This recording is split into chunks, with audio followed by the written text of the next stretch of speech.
예, 오늘은 이렇게 마태복음 14장 22절에서 36절 이렇게 이제 교제를 할 건데요. 인류 역사를 통틀어서 물 위를 걸은 사람 하면은 누구죠? 예수님하고 베드로예요. 베드로. 제가 아까 찬양하면서 서두에도 말씀드렸는데, 우리가 이 건물 안에서 예배를 드릴 수 있는 이유가 뭐라고요? 이 건물이 안전하다라는 믿음 때문에 우리가 이렇게 이곳에서 예배를 드릴 수가 있는 거예요. 만약에 이 건물이 안전하지만 마음속에서 야, 이 건물 무너지면 어쩌지? 뭐가 이렇게 흔들리는 것 같지? 막 이상하게 막 소리가 나는 것 같지? 하고 이렇게 불안하면, 믿지 못해버리면 이곳에서 예배를 드릴 수 있습니까? 없습니까? 없어요. 이렇게 투자를 하는 사람들도 어떤 특정 업체에 투자를 하는 이유가 뭐죠? 그 회사가 튼튼하고 돈도 잘 벌고 잘 번창할 거라는 것을 아는 그런 믿음이 있기 때문에, 거기에 대한 믿음이 내가 손해를 보면 어쩌지? 하는 그 마음보다 훨씬 더 크기 때문에 투자를 하는 거예요.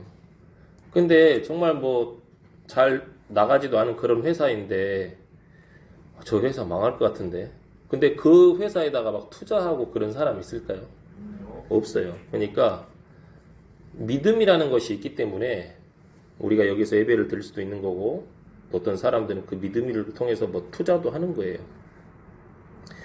자, 근데 오늘 이 시간 우리가 이제 공부할 것은 그 믿음이라는 것에 관한 건데, 한번 잘 교제되었으면 좋겠습니다. 방금 이제 베드로가 이제 물 위를 걷다가 이렇게 빠지는 부분에 대해서 이제 읽었는데, 사실 이 사람이 물 위를 걷는다는 것은 가능합니까? 불가능합니다. 하지만 예수님이시라면 우리 기준에는 불가능한 일이지만 예수님께는 그게 가능합니까? 가능하지 않습니까? 가능합니다. 자, 주께는 너무 어려운 일이 없어요. 자, 예레미야로 한번 성경 앞으로 넘어가 보실까요? 예레미야서 성경. 예레미야 32장 펴보시겠습니다.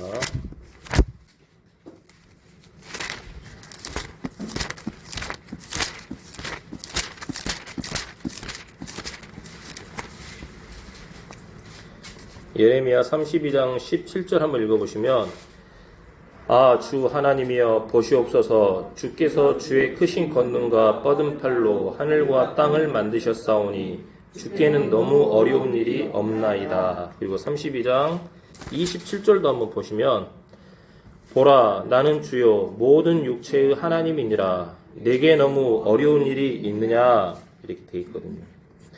그러니까 이 말씀은 뭐냐면은, 하나님께는 어려운 일이 없다. 하나님께는 불가능한 일이 없다라는 거예요. 예수님께서 또 이렇게 중풍병자를 고칠 때 이렇게 말씀하셨잖아요. 네 자리를 들고 일어나 걸어가서 이제 집으로 가라라고 했을 때, 그 옆에 있던 서기관과 바리새인들이 뭐라고 그랬어요? 이 사람 신성모독하네. 그런 마음의 다툼의 소리를 들으시고 예수님이 뭐라 물어보시냐면은, 야, 내가 네 죄사함을 받았다라는 말과 네 자리를 들고 일어나 이제 걸어나 집으로 가라 라고 말한 것 중에 어느 것이 더 쉬우냐? 이 말은 둘 다 어렵겠지? 근데 둘 다 나한테는 가능해. 이것을 그 사람들에게 보여주려고 예수님께서 그런 말씀을 하셨잖아요. 그러니까 하나님께는 모든 것이 가능하고 하나님께는 불가능한 일이 없다라는 거예요. 그렇죠? 자, 그런데 사람들은 그런 것들을 보고 듣고 어떤 경험을 했을 때, 야, 저건 불가능한데, 이제 그런 마음들을 많이 갖는다라는 거죠. 일단은, 자, 마태복음 14장 22절로 넘어와서 이제 읽어보시겠습니다. 14장 22절. 즉시 예수님께서 자기 제자들을 방문하사 자기가 무리들을 보내는 동안 배를 타고 자기보다 앞서 건너편으로 가게 하시고, 22절 앞에는 지금 무슨 이야기가 나왔냐면은, 그 13절 위에 보시면 이제 왕이 5천 명을 먹임 그런 이야기가 있거든요. 빵 5개와 물고기 2마리로. 자, 이제 그런 일들이 있고 나서 예수님께서 이제 제자들을 강권하신 그런 거예요. 자, 이제 무리들을, 나는 여기 남아서 이제 무리들을 이제 보낼 테니까 너희들은 나보다 앞서서 저 바다 건너편으로 가라. 이제 이렇게 하는 거죠. 자, 이 사람들은 이제 낮 시간 동안 이게 주님으로부터 가르침을 받았는데 그것보다 더 놀라운 경험이 뭐였는지 아세요? 그 물고기 2마리 또 빵 5개의 기적을 보고 더 놀랐다는 거예요. 이분이 야, 진짜 이제 그리스도가 우리에게 오셨다. 우리에게 정말 메시아가 오셨다. 이제 이분이 우리에게 왕이 돼야 된다. 이분이 이제 우리의 진짜 왕이 돼야 된다. 이제 그런 여론이 형성이 돼가지고 예수님을 왕으로 삼으려고 했다라는 거예요. 그래서 이 무리들을 보내시는 거예요. 자, 이것에 대한 구체적인 또 보충의 이야기가 어디 나와 있냐면은 요한복음 14, 15절에 있는데요. 6장 14, 15절 한번 보실까요? 마태복음 6장 14, 15절입니다.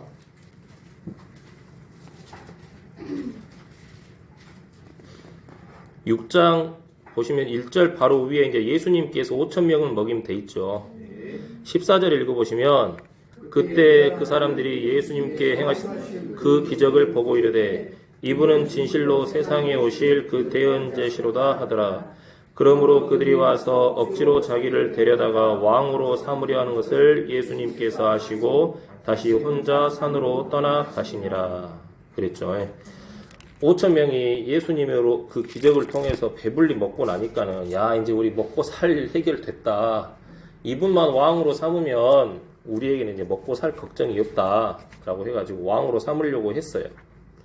그렇지만 예수님께서는 그 사실을 아시고 다시 혼자 산으로 가셨다라는 거예요.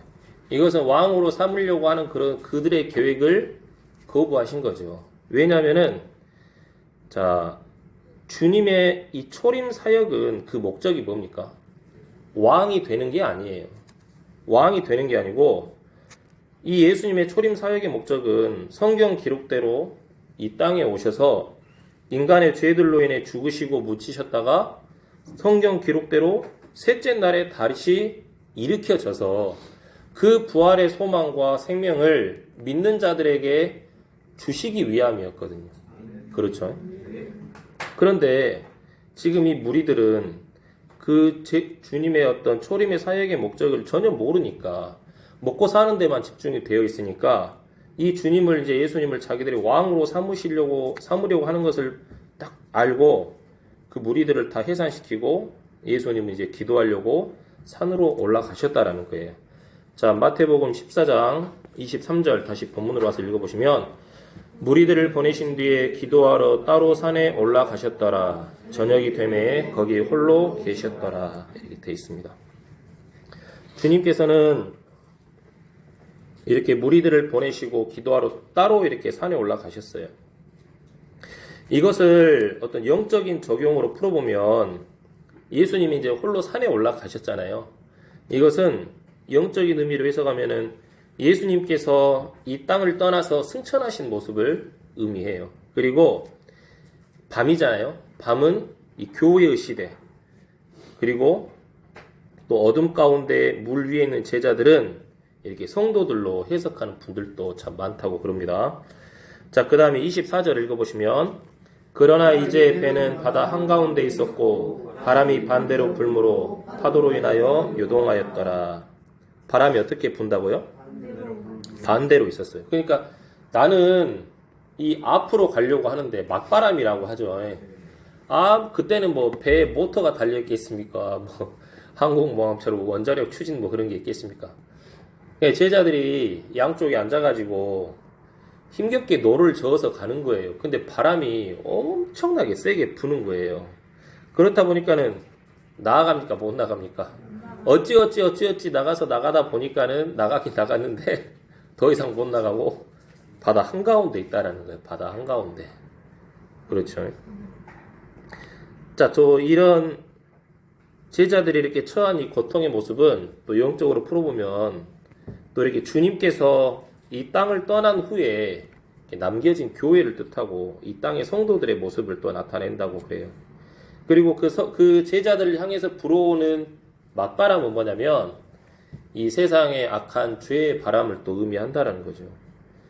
요즘 이 땅에 여러분 그런 좋은 소식들이 많습니까? 정말 우리의 마음을 낙당시키고 불안한 감을 들게 그런 것을 조장하는 소식이 많습니까? 후자죠. 그러니까 이 세상의 풍조가 얼마나 거센지 또 이런 세상의 풍조에 동의하는 목사들도 많고 또 이 세상의 풍조에 동의해서 거기에 휩쓸려서 또 이렇게 함께 활동하는 분들도 너무 많은 게 이제 안타까운 현실이라는 거예요. 그런데 보면은 그런 세상의 풍조들을 성경과 이렇게 비교를 해보면 성경과 일치하기보다는 성경과 좀 너무 반대적인 것들이 참 많다라는 거예요. 그렇죠? 자, 근데 꼭 그런 경우가 아니더라도 우리를 향해서 또 믿음으로 살고자 하는 정말 조용하게 신실하게 평안한 가운데 신앙하고자 하는 그런 성도들에게 불어닥치는 여러 가지 바람도 있잖아요. 그렇죠? 근데 우리는 이런 어떤 바람에 흔들리지 말아야 된다는 거죠. 자, 에베소서 4장 14절을 한번 보시겠습니다. 에베소서 4장 14절입니다.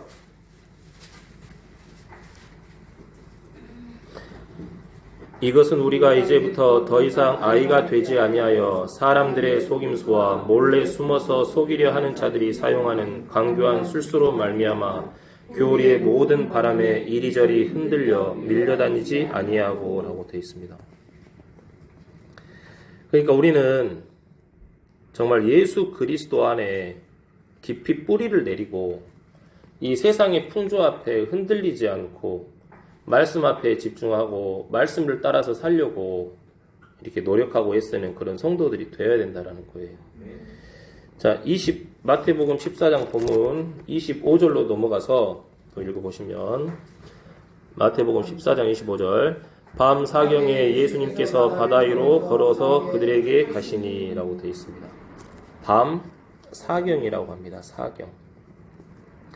유대인들 시각으로 밤을 12시간, 낮을 12시간으로 보고 그것을 또 사경으로 나누잖아요. 그럼 밤 12시간을 사경으로 나누게 되면은 한 경에 1경에 몇 시간이 됩니까?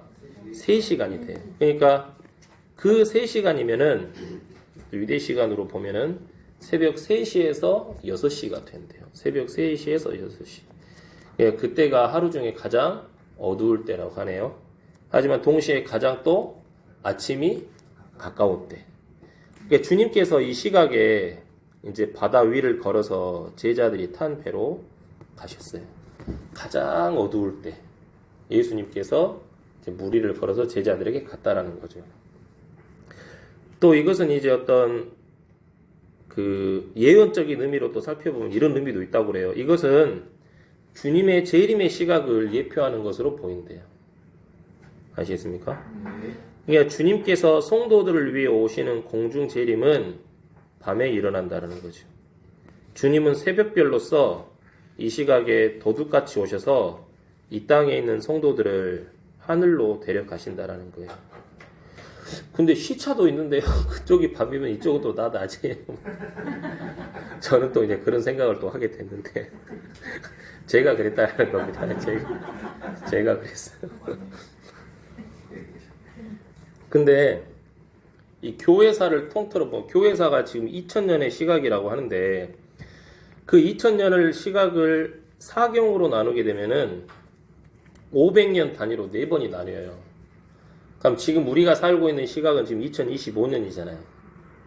밤 사경의 그 지난 시간을 우리가 살고 있다는 거죠. 이해되시죠? 네. 우리는 정말 이 죄악으로 인하여 어두워진 죄의 밤의 시대에 지금 살고 있는 거예요. 그것을 생각하면 예수님은 지금 언제 오셔도 이상하지 않을 시대에 우리가 지금 살고 있다라는 거예요. 그러니까 우리는 지금 마지막 날들에 살고 있고 주님의 재림의 때가 너무나도 가깝다라는 거예요. 자, 아무튼 25절에서 예수님께서 이제 바다 위를 걸어서 그 제자들에게 가셨는데 이제 이것을 또 이제 예언적인 의미로 또 한번 말씀을 드린 거고요. 26절 보시면 제자들이 그분께서 바다 위로 걸어오시는 것을 보고 불안해하여 이르기를 영이다 하고 두려워서 소리 지르거늘 돼 있습니다.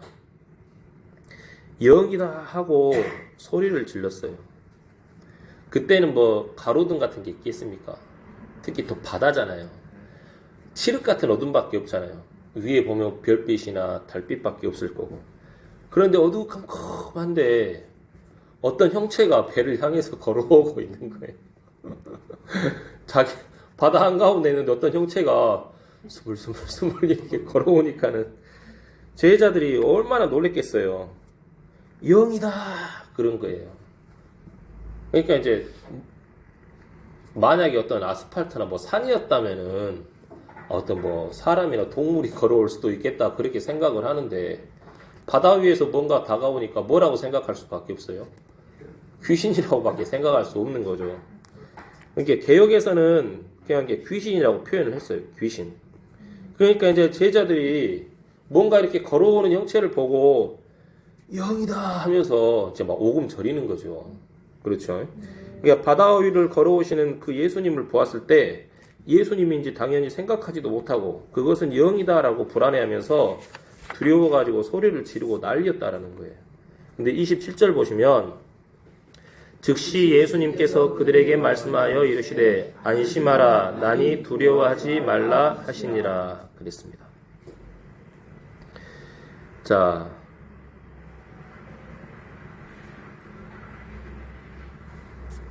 곧바로 이제 예수님께서 그들에게 이제 오셔가지고 이야기를 하십니다. 잠시만요. 자, 하나만 더 찾아보겠습니다. 뭐 하나 메모를 깜빡했네요.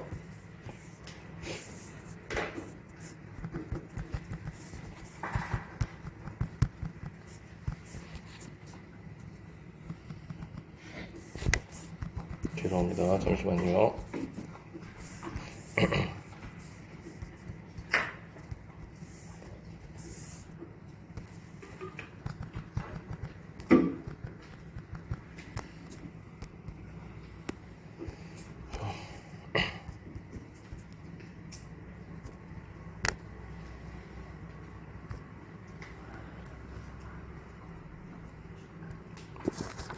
자, 27절에 보시면 일단은 그 어플 갖고 계시면 한번 핸드폰을 한번 켜서 마태복음 14장 27절 영어로도 한번 보시겠습니까?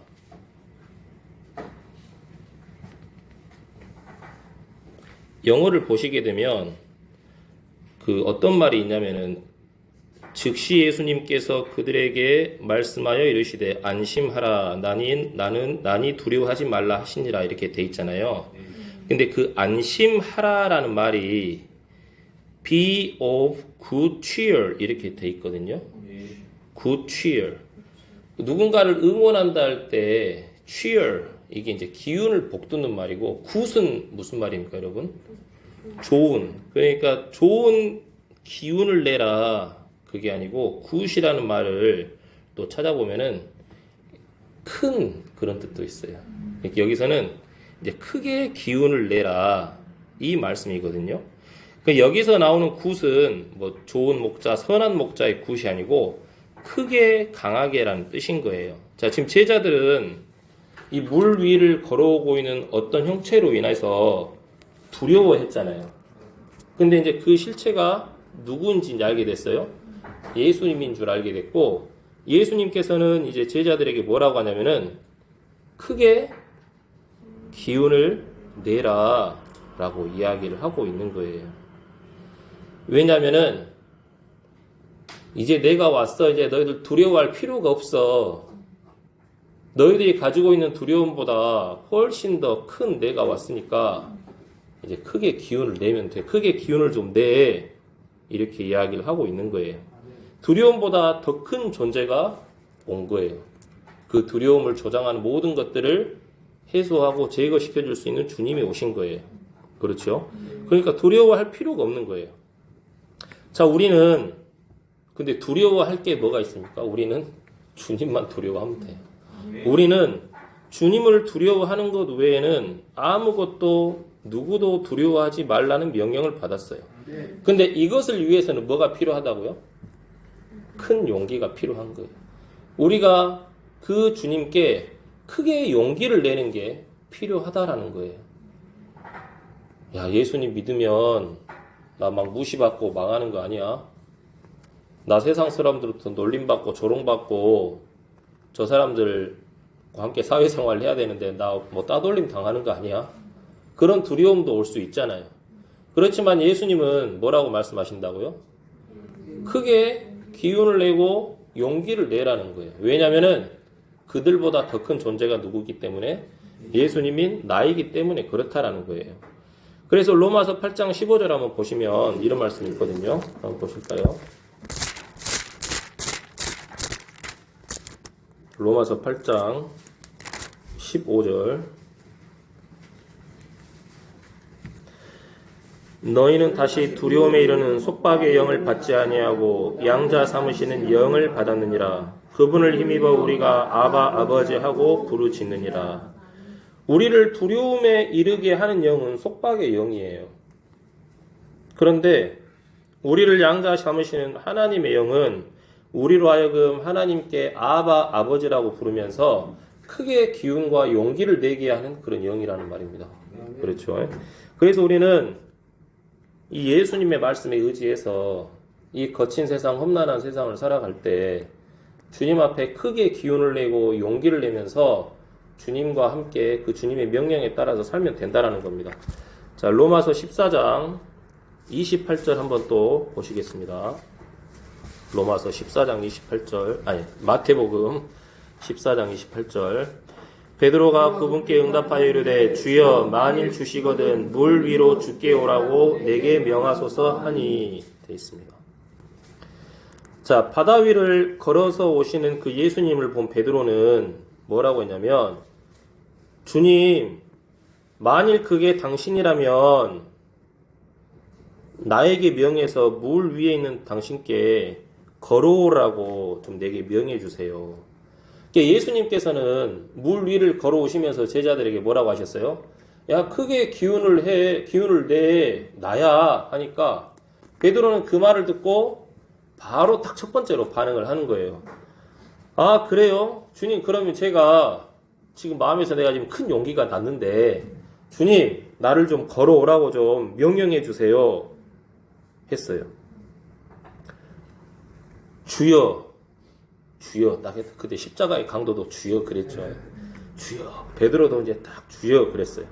그러니까 이 예수님께서 그리스도인 것을 알았고 믿었기 때문에 또 그리고 그 5천 명을 먹이신 그 주님의 그 일을 보았기 때문에 야, 이 주님이라면 나에게 무슨 일도 하실 수 있겠구나 하는 그런 믿음이 딱 생긴 거죠. 그래서 주님, 저를 좀 걸어오라고 명령해 주세요.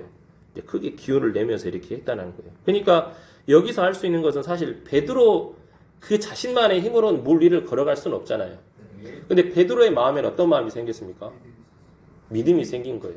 나는 비록 부족하고 능력 연약하지만 주님께서 나를 명해서 나로 하여금 크게 기운을 내게 하고 주님이 나를 붙잡아 주시면 나는 얼마든지 물 위를 걸어갈 수 있겠구나. 그러니까 내가 능력이 있느냐 없느냐는 전혀 중요하지 않구나.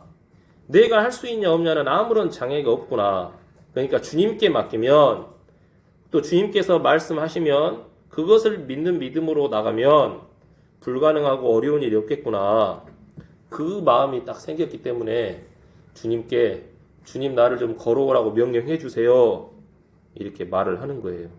그렇죠? 네. 그래서 이제 예수님께서 뭐라고 말씀하셨냐면 29절에 읽어보실까요? 그분께서 오라 하심에 베드로가 배에서 내려 예수님께 가려고 물 위로 걸어가되. 예, 참 놀랍죠. 여러분, 베드로가 뭐 높은 학력을 갖고 있습니까? 돈이 많았나요? 아니면 예수님을 감동시킬 만한 어떤 놀라운 행위들이 많았습니까? 사실 베드로는 배운 것도 없었고 가진 것도 없었고 능력이나 지혜도 없었지만 베드로에게는 뭐가 있었어요? 예수님이 계셨고 그 예수님이 하신 말씀에 대한 믿음이 있었어요. 그러니까 그 베드로는 그 주의 말씀대로 크게 용기를 내었고 이 주님의 말씀을 그 믿는 믿음. 근데 예수님이 또 뭐라고 반응하십니까? 주님, 저에게 명령해 주세요. 무리를 걸어오라고 명령해 주세요. 라고 믿음으로 딱 말을 던졌을 때 예수님께서 뭐라고 대답하셨어요? 오라. 오라 그랬어요. 야, 넌 아직 안 돼. 그렇게 말하는 게 아니라 너 아직 못 쓰겠다. 그렇게 말씀하신 게 아니고 오라고 하신 거예요. 오라. 베드로에 대한 어떤 그런 그 말을 보고 마음을 보고 오라고 하는 거예요. 이것은 믿는 자에게 주시는 보상이라는 거죠. 믿는 자에게 주시는 보상이에요. 주의 말씀을 믿고 그 말씀을 따라 구한 베드로에게 주님께서 뭐라고 또 대답하셨어요? 오라고 말씀을 하신 거예요. 근데 이제 이 말을 듣고 베드로가 진짜 실제로 어때요? 무리를 걸어갔어요. 자, 30절 보시겠습니다. 바람이 사나운 것을 보고 두려워하다가 가라앉기 시작하며 소리질러 이르되 주여 나를 구원하소서 하니. 예.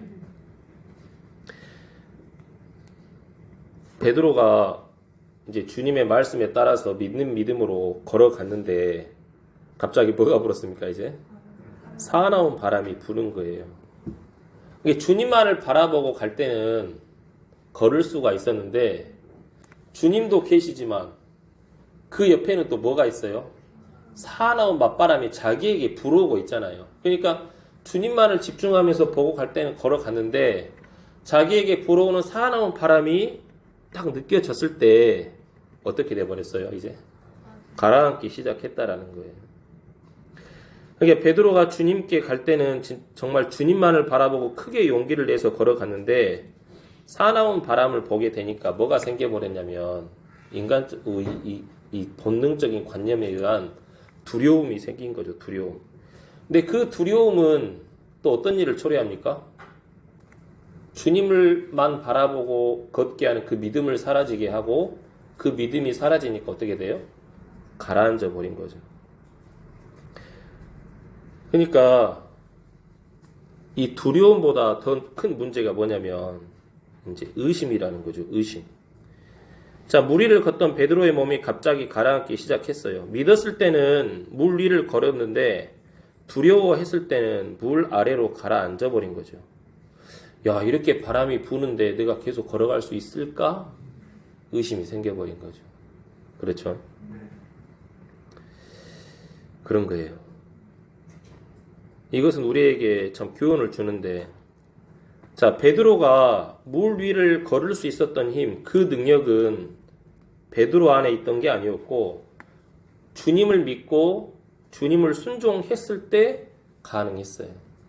그런데 그런 믿음도 있었지만 사나운 바람으로 인해서 두려움이 생기고 의심이 생겼을 때는 물속으로 가라앉아 버렸다라는 거죠. 자, 여러분, 우리를 두렵게 하는 이 사나운 바람들이 참 많죠. 그렇지 않습니까? 그런 파도가 많아요. 그럴 때 필요한 게 뭐냐면 우리를 부인하는 겁니다. 우리를 부인하는 거. 갈라디아서 2장 20절 한번 보시겠습니다.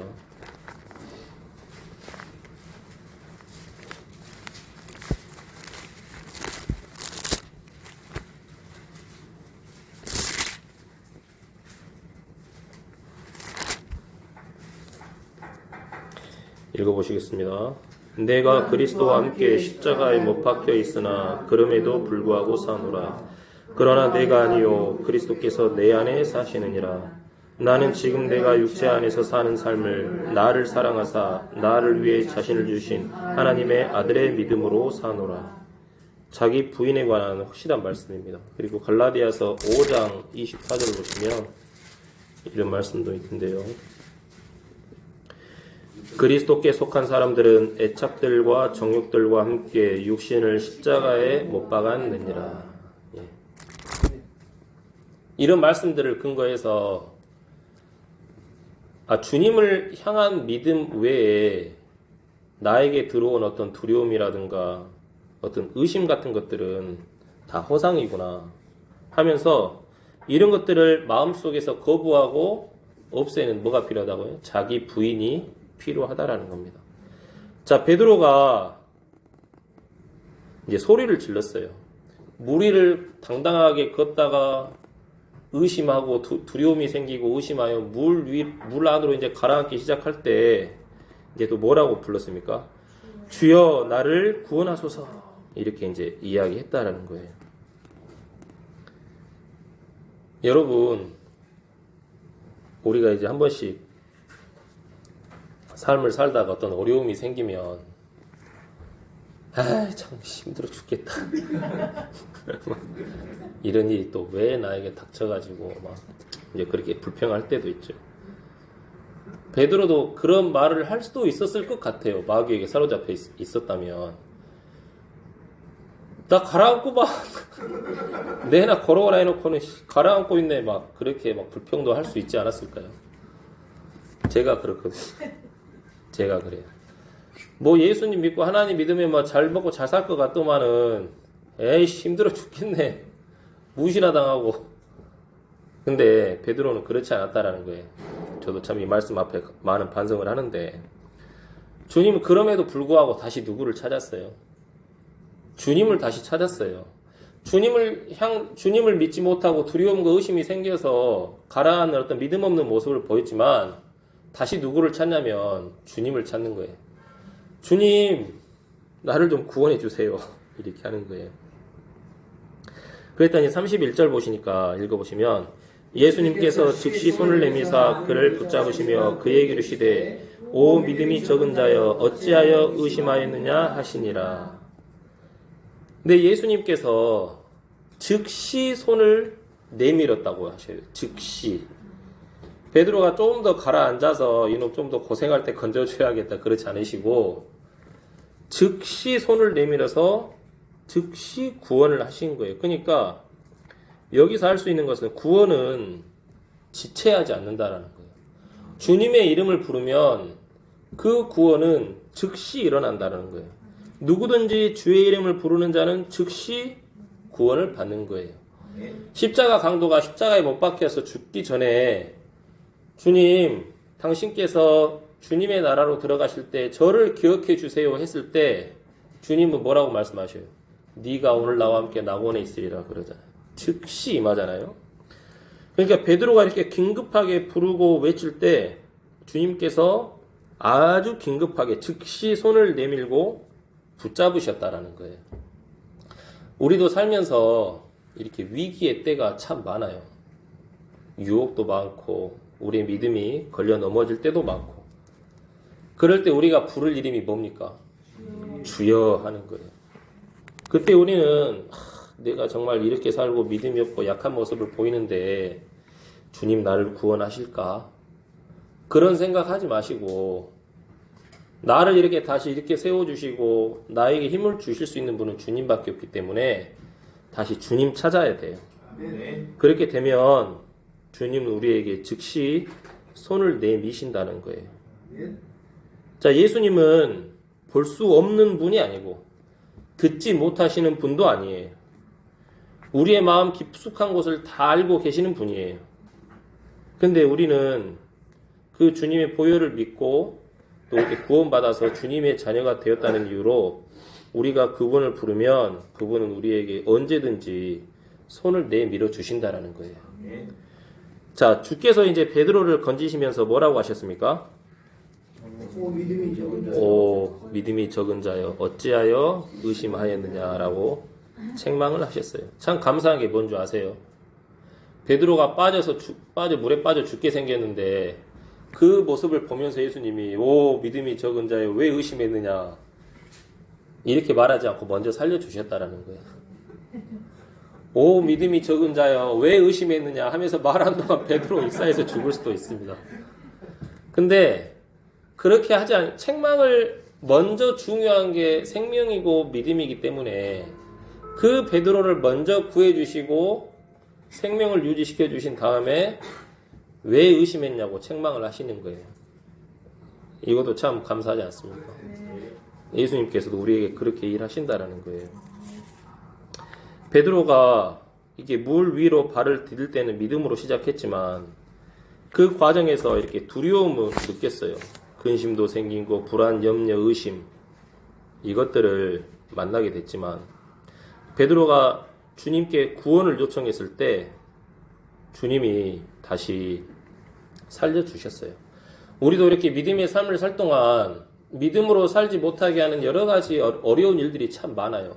그렇지 않습니까? 포기하고 싶을 때도 많고 의심이 들 때도 많지만 우리는 그때 누구를 어떻게 해야 돼요? 다시 주님을 찾고 주를 구하고 주님의 이름을 구해야 된다라는 거예요. 그러면은 책망은 하시더라도 그것은 나중 일이고 먼저 손을 내미시고 붙잡으신다라는 거예요. 말씀을 봐야 된다라는 거죠. 성경 속에서 그 주님의 손을 우리가 찾기를 구하면은 주님은 말씀을 통해서 우리에게 위로와 믿음을 다시 세워줄 수 있는 그런 말씀을 주신다라는 거예요. 그렇죠. 자, 믿는 자들에게는 사실 환난도 없고 시험도 없으면 좋겠지만 이런 것들이 없는 게 아니에요. 있어요. 있지만 그 과정 속에서 우리가 또 걸려 넘어지고 주저앉을 수도 있겠지만 하나님 나를 다시 이렇게 세워주세요라고 주님께 구하고 이 믿음의 경주를 끝까지 견디고 통과하는 게 우리의 삶이라는 거예요. 그렇죠. 자, 이 32절 한번 읽어보실까요, 이제? 그들이 배에 들어갈 때 바람이 그치니. 예. 자, 이제 예수님과 베드로가 배 안에 들어가니까 그 맞바람, 그 역풍으로 불던 바람이 이제 멈추고 이제 잠잠해졌어요. 바람이 그쳤다라는 거죠. 이것은 뭘 의미하냐면 주님께서 우리에게 오시고 우리와 함께 계시는 것이 우리에게는 화평이라는 사실을 알려주시는 거예요. 그렇죠. 자, 그 다음에 33절입니다. 이에 배에 있던 자들이 와서 그분께 경배하며 이르되 진실로 주는 하나님의 아들이로소이다 하더라 되어 있습니다. 자, 이제 그때 비로소 그 배에 있던 자들이 와서 뭐라고 합니까? 그분을 경배하면서 진실로 당신은 이제 진실로 주는 하나님의 아들이로소이다 이렇게 이제 고백을 했다라는 거예요. 자, 제자들은 전에는 있잖아요. 여러 가지 기적을 보고 여러 가지 놀라운 일들을 경험했지만 주님께 나와서 이렇게 경배한 적은 없었어요.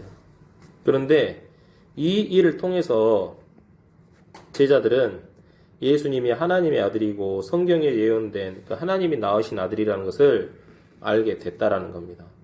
이제 예수님이 진짜 말씀이 육신이 돼서 이 육체 안에 나타나신 하나님이구나 라고 믿고서 그분께서 이제 하나님의 아들인 것을 믿고 경배를 했다라는 거죠. 그렇죠. 그러니까 이 말씀의 결론은 이거예요. 우리는 믿음의 삶을 살면서 분명히 베드로처럼 믿음이 적은 자라는 소리를 우리가 스스로 고백할 수밖에 없고 또 많은 일들로 인해서 의심이 생길 수도 있지만 또 걸려 넘어지고 믿음이 또 연약해지고 주저앉을 수도 있지만 우리에겐 누가 계시다고요? 주님이 계시다고요. 이런 우리에게 언제든지 즉시 구원의 손길을 내미시는 주님이 계시기 때문에 어떤 어려운 일들로 인하여 내가 실망을 하고 또 막 믿음이 파손돼 가지고 막 고통스러워하기보다도 크게 기운을 내자라는 거죠. 크게 기운을 내자. 그리고 이것과 이제 또 관련해서 또 마가복음 9장으로 한번 가보실까요? 이 베드로처럼 의심하고 믿지 못했던 사람에 대한 이야기가 있어요. 마태복음 9장, 마가복음 9장 14절부터 한번 제가 쭉 짧게 한번 이야기해 볼 건데, 9장 14절 보시면, 그분께서 자기 제자들에게 와서 보니 큰 무리가 그들을 둘러싸고 서기관들이 그들과 논쟁하고 있더라. 15절, 즉시 모든 사람들이 그분을 보고 심히 놀라며 그분께 달려와 그분께 문안하더라. 16절, 그분께서 서기관들에게 물으시되 너희가 그들과 무엇을 논쟁하느냐 하시니, 17절에 무리 중에서 한 사람이 대답하여 이르되 선생님이여, 내가 말 못하는 영이 들린 내 아들을 선생님께 데려왔나이다. 18절, 그가 그를 아무데나 데려가서 쥐어뜯으면 그가 거품을 흘리고 이를 갈며 또 몸이 파리해지나이다. 내가 선생님의 제자들에게 말하여 그들이 그를 내쫓게 하였으나 그들이 하지 못하더이다 하매. 이렇게 있거든요. 자, 14절부터 읽었는데 그 앞에서는 이제 어떤 이야기가 있냐면 9장 1절 위에 보시면은 예수님께서 영화로운 모습으로 변화됨 이렇게 이야기가 있죠. 변화산에서 예수님께서 놀랍게 이렇게 이제 변하시고 이제 내려오셔서 이제 예수님께서 변화산에서 내려와 보니까 제자들과 서기관들이 막 논쟁 중인 거예요. 16절에서는 예수님을 보죠. 제자들아, 저 서기관들과 무엇 때문에 논쟁하느냐 라고 이야기하는 거예요. 그랬더니 17절에서 이제 한 사람은 이 아버지예요. 그 18절에 그 악한 더러운 영이 들린 아들의 아버지예요. 그 아버지가 아들에 대해서 이야기를 하는 거죠. 17절에 보시면 무리 중에서 한 사람이 대답해 이르되 선생님이여, 내가 말 못하는 영이 들린 내 아들을 선생님께 데려왔나이다. 이렇게 돼 있거든요. 여기서 지금 이 아버지가 예수님을 향해서 뭐라고 합니까? 선생님이라고 돼 있죠. 근데 이것을 원어적으로 따져보면 뭐냐면 선생님을 가리키는 대표적인 말이 뭡니까? 랍비 있거든요. 랍비. 그런데 이 랍비라는 이 선생님은 어떤 종교 지도자를 뜻하는 어떤 좀 고급 호칭의 이름이에요. 근데 지금 이 아버지가 말한 이 선생님은 뭐라고 돼 있냐면은 헬라어로 뭐 디다케라고 돼 있다고 하네요. 그러니까 랍비도만 또 뭐 랍비하고는 비교가 안 되는 어떤 낮은 호칭. 그러니까 또 뭐 병원에서라든가 뭐 일반적인 상황에서 어떤 어르신들을 대할 때 선생님 그러잖아요. 그러니까 그때 그 선생님은 뭐 진짜 뭐 어떤 존경의 의미를 뜻하는 게 아니라 그냥 일반적인 호칭이잖아요. 그렇죠? 그런 식으로 말을 했다라는 거예요. 그러니까 지금 이 아버지가 예수님을 향한 태도는 어떤 태도예요? 뭔가 막 우러러 바라보면서 막 크게 은혜를 막 베풀어 주세요. 막 그런 느낌이 아니고, 선생님 그냥 우리 아들이 이렇게 왔는데 제자들이 치료를 못 해주고 있어요. 지금 이런 이야기인 거예요. 18절 보시면 이제 그런 귀신 들린 아이가 보이는 모습을 묘사해놨고, 근데 제자들이 이것을 해결을 못하는 거예요. 그러니까 아버지는 그런 마음이 들겠죠. 야, 이런 문제 하나 해결 못하는 제자들을 둔 선생은 과연 뭐 능력이 있겠어. 약간 더 비꼬는 그런 마음도 있겠죠. 그렇죠? 그런데 이제 19절에서 예수님께서 뭐라고 하시냐면은 그분께서 그에게 응답하여 이르시되 오 믿음이 없는 세대여, 내가 언제까지 너희와 함께 있으리요? 언제까지 너희를 용납하리요? 그를 내게로 데려오라 하시니 그랬어요. 이제 믿음 없는 세대라는 것은 이 제자들을 책망하는 겁니다. 믿음 없는 세대는, 그러니까 믿음 없는 세대는 어떤 뭐 모든 사람들 막 통틀어 가지고 말하는 게 아니고 현재 이 일을 해결 못하는 제자들을 향해서 하는 말이에요. 그래서 이제 예수님께서 내게로 데려와라 해가지고 20절 한번 읽어보실까요? 그들이 그를 그분께 데려오매 그분께서 그를 볼 때 즉시 그 영이 그를 쥐어 뜯음으로 그가 땅에 쓰러져 뒹굴며 거품을 흘리더라. 그러니까 예수님 앞에 아이가 나오니까 지금 예수님이 발악을 하는 건가요? 그 안에 있던 악한 영이 발악을 하는 건가요? 악한 영이 막 이제 막 발악을 하는 거예요. 그 영이 그를 막 쥐어 뜯고 그가 땅에 쓰러져 막 뒹굴면서 거품을 흘리는 거예요. 자, 여러분들 참고하셔야 될 게 보통 악한 귀신이 들었을 때 그 사람이 예수님 앞에 나오면은 그 악한 영은 지금 막 뭐라고 합니까? 예수님을 두려워하거든요. 예수님을 두려워해요. 자, 마태복음 8장 29절 한번 빨리 봐보실까요? 마태복음 8장 29절.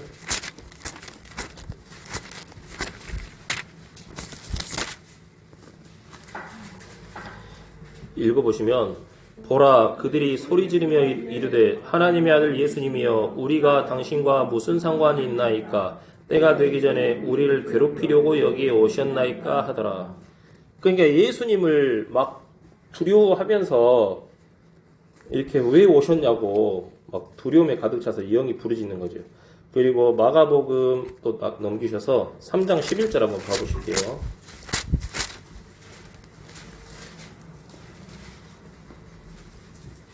3장 11절 한번 읽어보시면 부정한 영들도 그분을 보면 그분 앞에 엎드려 소리질러 이르되 당신은 하나님의 아들이십니다 하니. 그러니까 보통 일반적인 어떤 악한 영들은 하나님을 보면 막 무서워가지고 왜 저한테 오셨냐고 당신은 하나님의 아들이십니다 하는데 지금 마가복음 9장에서 보는 이 영은 말 못하는 영은 어때요?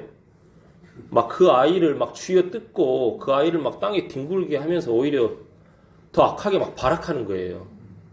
막 난리를 막 치는 거죠. 그렇죠. 근데 21절에 보시면 그분께서 그의 아버지에게 물으시되 이것이 그에게 들어온 지 얼마나 오래되었느냐 하시니 그가 이르되 어릴 때부터니이다 이렇게 돼 있거든요. 어릴 때부터. 그 유목사님 강의 들어보면은 어릴 때부터 이랬다고 하는 게 뭔 말이냐면은 이 집안이 악한 영을 그런 우상을 섬기는 집안이었는데 그 우상의 어떤 악한 영이 이 아이에게 들어와서 이렇게 돼버린 거다라고 또 이렇게 풀이하시더라고요. 그러니까 어렸을 때부터 술을 많이 먹고 마시는 아버지를 본 아들은 술을 잘 배우고 어렸을 때부터 아버지 어머니가 담배를 피우던 사람들은 그 자식도 일찍 담배를 배우고 이제 그렇게 이야기를 하시면서 이 집안이 어렸을 때부터 그런 우상을 섬기는 집이었는데 그것을 보고 자라다 보니까 알게 모르게 이게 이 아이의 마음속에 그 우상들이 악한 영이 들어가가지고 이렇게 돼버렸다라고 그렇게 이야기를 하더라고요. 자, 22절 보시면 그것이 그를 죽이려고 불과 물에 그를 자주 던졌나이다. 그러나 선생님께서 어떤 일이라도 하실 수 있거든 우리를 불쌍히 여기사 우리를 도와주소서 하매 이렇게 돼 있거든요. 그러니까 어떤 일이라도 하실 수 있거든 이 말은 무슨 말이냐면은 당신 제자들도 못 풀었는데 이 일을 해결 못 했는데 예수님은 뭐 선생이라고 하니까 뭐라도 할 수 있으면 좀 해보세요 이 말이에요. 그러니까 믿음으로 내뱉는 말입니까? 아니면은 이렇게도 안 되고 저렇게도 안 되니까 한번 해볼 수 있으면 해주세요. 뭐라도 좀 해주세요. 지금 이 말입니까? 지금 후자의 의미거든요. 그냥 믿음이 이 아버지는 아직은 믿음이 없고 예수님이 누구인지도 지금 모르는 사람이에요. 그랬던 23절에서 예수님께서 그에게 이르시되 내가 만일 믿을 수 있거든 믿는 자에게는 모든 것이 가능하니라 하시니 돼 있어요. 자, 예수님은 그 아버지의 말을 듣고 지금 뭐라고 하냐면은 이 아버지의 믿음이 없음을 먼저 지적해 주고 계시는 거예요. 지금 네 아들 문제가 아니고 너가 지금 내가 누구인지를 모르고 있는 이 상황, 너는 비록 내 앞에 나와 있지만 내가 누구인지 또 나를 향해 전혀 믿음이 없구나, 그것을 먼저 지적을 하고 계시고 그것을 먼저 고쳐주려고 한다라는 거예요. 그러니까 지금 이 육신의 어떤 육신과 관련된 상황의 문제가 아니라 이 마음의 문제가 지금 우선이다. 너 지금 이 예수 그리스도 이 하나님의 아들 예수 그리스도 앞에 있으면서 지금 가지고 있는 그 마음이 지금 뭐냐? 지금 그 마음을 가지고 믿음도 없으면서 나한테 지금 네 아들의 문제를 해결하려고 왔느냐? 그 믿음이 없음을 먼저 지금 책망을 하시는 거거든요. 그래서 이제 요한 3서 1장 2절에 보시면 뭐가 나와 있냐면 요한 3서 1장 2절 말씀을 보시면 이 말씀이 있어요. 사랑하는 자여 무엇보다도 내 혼이 형통하는 것 같이 내가 형통하고 건강하기를 내가 바라노라 이 말씀이 있거든요. 그러니까 뭐가 먼저입니까? 혼의 건강, 혼의 이 믿음이 있는 게 더 우선이고 그 다음은 뭐예요? 이 몸의 건강이라는 거죠. 이런 맥락으로 예수님께서도 지금 이 아버지에게 지적을 하셨어요. 자, 근데 이제 뭐라고 말씀하십니까? 믿는 자에게는 이제 모든 것이 가능하니라. 모든 것이 가능하대. 그럼 모든 것이 가능하다 이 말에는 뭐가 들어갔어요? 야, 네 아들 나 고칠 수 있어. 그러니까 그 말을 들은 아버지가 무슨 생각을 했겠어요? 어떤 뭐 마음의 움직임, 마음의 변화에 대한 이야기는 자세하게 나와 있지 않지만 모든 것이 가능하다라고 말씀하실 수 있는 분이 누구밖에 없어요? 하나님밖에 없잖아요. 그러니까 이 아버지도 이 이야기를 듣고 진짜 이분이 하나님의 아들 예수 그리스도구나 라는 것을 딱 알게 된 거예요. 알겠죠? 그래서 24절에 뭐라고 하냐면은 즉시 그 아이의 아버지가 부르짖고 눈물을 흘리며 이르되 주여 내가 믿나이다 나의 믿지 아니함을 도와주소서 하더라 그랬어요. 자, 여러분 여기도 좀 시간이 좀 많이 됐는데 제가 준비한 것을 다 하겠습니다. 이 마가복음 9장 24절을 어플 켜가지고요 개역성경과 한번 비교해서 보시겠습니까?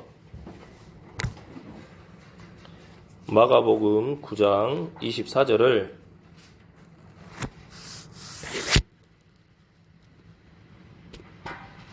개역성경과 한번 비교해서 보면 먼저 저희 킹제임스 성경 번역된 거 한번 읽어보시면 즉시 그 아이의 아버지가 부르짖고 눈물을 흘리며 이르되 주여 내가 믿나이다 나의 믿지 아니함을 도와주소서 하더라. 내 개역에는 뭐라고 되냐면 키셨습니까? 읽어보실까요? 곧 그 아이의 아버지가 소리를 질러 이르되 내가 믿나이다 나의 믿음 없는 것을 도와주소서 하더라. 뭐가 가장 큰 차이입니까? 주여라는 말이 없죠. 근데 영어 성경에도 분명히 보면 주여가 있어요. 십자가의 강도도 죽기 전에 주여 했고 베드로도 주여 했어요. 근데 이 아버지도 주여 했어요. 근데 개역에서는 이 주여라는 말이 없어요. 그러니까 개역상으로 해버리면은 개역상대로 이 말씀을 풀어버리면은 나는 단순히 믿음이 없는데 하나님 어떻게 좀 고쳐주세요. 그렇게 해석이 되는 거예요. 그런데 십자가의 강도가 했던 고백 주여 베드로도 물에 빠져 죽으려고 할 때 주여 그 상황에서 그 똑같은 주여를 이 아버지도 주여 했다라는 거예요. 주여 했다라는 것은 예수를 하나님의 아들 우리 주 예수 그리스도로 믿는다라는 고백이거든요. 그러니까 이 아버지도 야 믿는 자에게는 모든 것이 가능해 라는 그 말을 듣고 모든 것이 가능하다고? 그러면 이분은 정말 그 말을 할 수 있는 분은 하나님밖에 없는데 야 그러면 이 말을 할 수 있는 분이라면 하나님의 아들 주 예수 그리스도시구나. 그거를 마음에 믿고 주여 딱 부른 거예요. 받아들인 거예요. 그렇죠? 그래서 이 아버지는 예수님을 주요 그리스도라고 믿었는데 나의 믿지 아니함을 도와주소서. 근데 믿긴 믿는데 어때요? 여전히 우리 마음속에는 의심이 생기고 또 두려움이 생기고 불신이 생기잖아요. 근데 그 자식의 모습을 본 거죠. 그렇지만 하나님 이것 좀 도와주세요. 그렇게 이야기한 거예요. 주님 제 손을 잡고 좀 구해주세요 라고 한 것처럼 내가 의심이 있어서 물에 빠져 죽게 생겼는데 저를 좀 도와주세요 하고 주여 불렀던 그런 맥락으로 이 아버지도 주님 저도 주님이 이제 그리스도 하나님이신 게 믿어지는데 나 지금 믿음이 좀 연약하고 아직도 부족합니다. 좀 도와주세요. 이렇게 고백한 거예요. 그렇죠. 그러니까 지금까지 하나님을 믿지 않았던 자기 자신을 자백하고 용서를 구하기도 하는 마음이지만 그 베드로가 물에 빠져 죽을 때 그 의심이 생겼던 그 상황처럼 하나님 주 예수 그리스도이신 걸 믿긴 믿는데 내 믿음이 아직은 좀 부족하네요. 약하네요. 하나님 좀 도와주세요. 예수님께 그렇게 말을 한 거죠. 그렇죠? 그러니까 예수님께서 거기에 읽어보실까요? 25절 예수님께서 사람들이 함께 달려오는 것을 보시고 그 더러운 영을 꾸짖어 그에게 이르시되 너 말 못하고 귀먹은 영아 내가 내게 명하노니 그에게서 나오고 다시는 그에게 들어가지 말라 하시매 했어요. 자, 아버지는 그 처음에 뭐라고 했냐면은 어디냐? 이 17절에서는 내가 말 못하는 영이 들린 내 아들 그랬잖아요. 아버지가 볼 때 내가 말 못하는 영이 들린 내 아들 그랬는데 예수님께서 또 그 아들을 보니까 어떤 영이에요? 이제 보니까 방금 읽었던 말에 보면은 말 못하고 귀 먹은 영. 또 예수님은 전문가니까 딱 보니까 이제 딱 보니까 이제 전문가니까 보이시는 거예요. 근데 말 못하고 귀 먹으면 어떻겠습니까, 사람이? 속이 열불이 나고 얼마나 답답하겠어요. 진짜 제가 만약에 말 못하고 귀 먹은 사람이라면 진짜 막 쥐어뜯고 내 몸 막 자해하고 막 뒹굴고 막 그랬을 것 같아요. 얼마나 속이 답답하겠어요. 근데 예수님이 이제 그걸 딱 정확하게 파악하시고 이제 거기서 내가 너에게 명하노니 거기에서 나오고 다시는 거기 들어가지 말아라 이렇게 말을 하니까 26절 보시면 그 영이 소리를 지르며 그를 심하게 찢고 그에게서 나가니 그가 죽은 자 같이 되어 많은 사람이 말하기를 그가 죽었다 하나. 그러니까 예수님의 그 명령에 말 못하고 귀 먹은 영이 소리를 지르면서 아이를 찢고 나갔어요. 근데 죽은 줄 알았더니 27절에서 예수님께서 그의 손을 잡아 그를 일으키신지 그가 일어서니라. 또 28절에서 그분께서 집에 들어가시니 그분의 제자들이 그분께 은밀히 여쭙되 어찌하여 우리는 그를 내쫓지 못하였나이까. 그분께서 그들에게 이르시되 이런 종류는 오직 기도와 금식을 통해서만 나갈 수 있느니라 하시니라 그랬어요. 아이가 이제 죽은 줄 알았는데 예수님께서는 그 아이를 이렇게 세우셨고 제자들이 물어봐요. 우리는 왜 못했습니까? 그랬더니 예수님께서 이런 종류는 그랬어요. 여러분 아까 저희 말씀 찾아보면서 마귀의 종류 들었죠? 하나님을 두려워하는 종류도 있고 예? 나와 상관하지 마시고 나를 떠나소서라고 말하는 종류도 있고 막 엎드리는 종류도 있고 근데 여기서 나온 종류는 뭐예요? 엄청 사나운 종류예요. 막 사람을 쥐어뜯고 막 발악하게 하고 아이를 막 찢어버리는 그런 영이 그런 종류인 거예요. 이게 우리 옷 세탁할 때도 막 합니까? 이 옷 딱 팩 보고 이 종류가 뭔지 이렇게 세탁해라 저렇게 세탁해라 하는 그런 세탁법에 따라서 세탁을 하잖아요. 그러니까 예수님께서도 그렇게 말을 하는 거예요. 그러니까 이 영의 종류도 다양한데 이런 종류의 영은 뭐하고 뭘로 되신다고요? 기도와 금식으로 된다. 그렇게 말씀하시면서 이 이야기를 딱 이제 마무리 하시는 거예요. 그러니까 결론은 이거예요. 물에 빠져 죽을 뻔한 베드로도 그렇고 이 영이 말 못하고 귀 먹은 영이 들린 아버지도 그렇고 주님을 주여라고 부르긴 했지만 믿음이 항상 온전치는 않았다라는 거예요.